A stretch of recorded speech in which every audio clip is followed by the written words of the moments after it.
You are a fool to anger the highly disciplined family of blue Prinnies, dude! Do you really think a Prinny who doesn't even know the first rule, including the word dude in every line you say, can take us on, dude? 2 seconds! That's all the time I need to defeat you! Everyone, charge! Dude!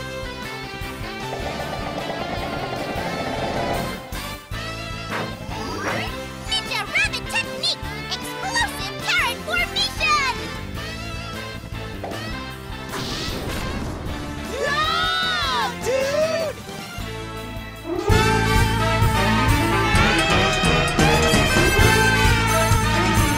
A battle over curry, exploding penguin demons, and hilariously petty overlords, Disgaea 5 plays out like a cheesy cartoon as you lead the rebel army to victory against the evil Void Dark. You'll be venturing from world to world, taking on challenges in the form of strategic battles against Void Dark's armies. With your combination between recruited units and the overlords that make up the main cast, it's your responsibility to level them up in ways that will play specific roles within your own master plan. Disgaea appears to have no limitations in its design, as you're presented with an insane amount of strategic options throughout these battles. With its variety and challenges, it steps up onto a whole new level every time and never fails to present something interesting or unique. One moment we'll be trapped on an island, defending from all sides, and the next we'll be adventuring over a poison lake to go and punch the guy on the other side. Combine this with geo symbols that dramatically change the importance of unit placement, a new revenge meter system that encourages priority of certain units, and a whole plethora of strategy mechanics, and Disgaea 5 puts itself on a brand new stage in regards to its addictive strategy gameplay. This all works in tandem with your work at the Pocket Netherworld, your hub of operations in between missions. Ever since Disgaea Hour of Darkness on the PlayStation 2, these areas have been expanded in each consecutive release, and this game is no different. In many strategy RPGs, there is the issue of having essentially useless units within your party. Characters that will just die in any sort of advanced battle, or characters that just won't fit into your plans despite how much you might want them to. Disgaea 5 doesn't completely solve this problem, but it certainly negates it in many ways with new squad-based features. One particular squad you can now form is the Supply Depot, a group of members that you don't need to deploy, but can use healing or stat boosting items whilst undeployed.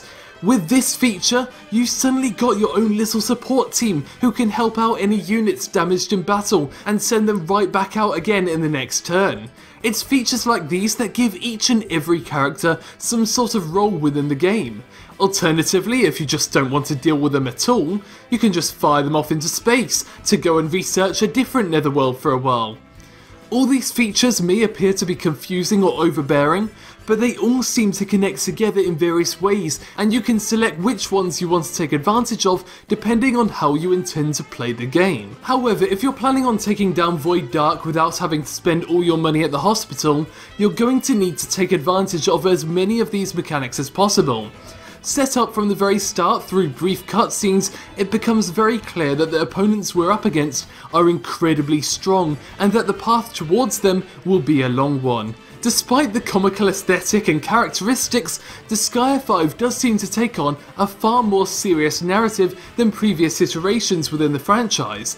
There's some genuinely interesting world exploration, darker backstories, and motivation for revenge shown within the game, matched up to fairly silly ones. It's inconsistent, but it's inconsistent in a very Disgaea way that presents both as separate entities. Unfortunately, there is one particular backstory that works to just sour the mood, and that just so happens to be Killia, our main character's very own revenge story.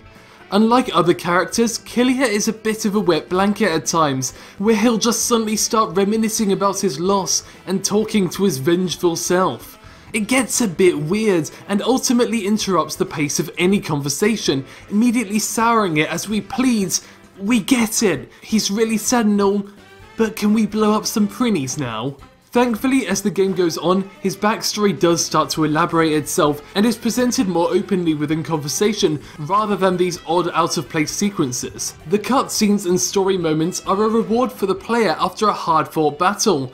These are opportunities to really get a grasp on the general art style and aesthetic as the game repurposes battle animations into jokes within conversation. The whole art style is just generally ridiculous, with bright colours, slim anime-inspired character designs, and oversized weapons straight out of Final Fantasy. It's a unique style of fantasy that doesn't concern itself with having a sensical world direction. Whether it's demons, spaceships, or zombie maids, Disgaea goes off the rails to great success. Disgaea 5 Alliance of Vengeance is, without a doubt, the best strategy RPG on new generation platforms. This exclusive game offers a brand new reason to pick up a PlayStation 4 for a brand new audience. With compelling gameplay that'll keep you up for hours and a script that's so genuinely funny that it provides a motivation to do so, Disgaea 5 is a great new step for the franchise. It offers a hardcore strategy experience, but not in a way that totally alienates newer players, as it slowly introduces new mechanics, assuming no base knowledge of the series itself. It really is something not to be overlooked.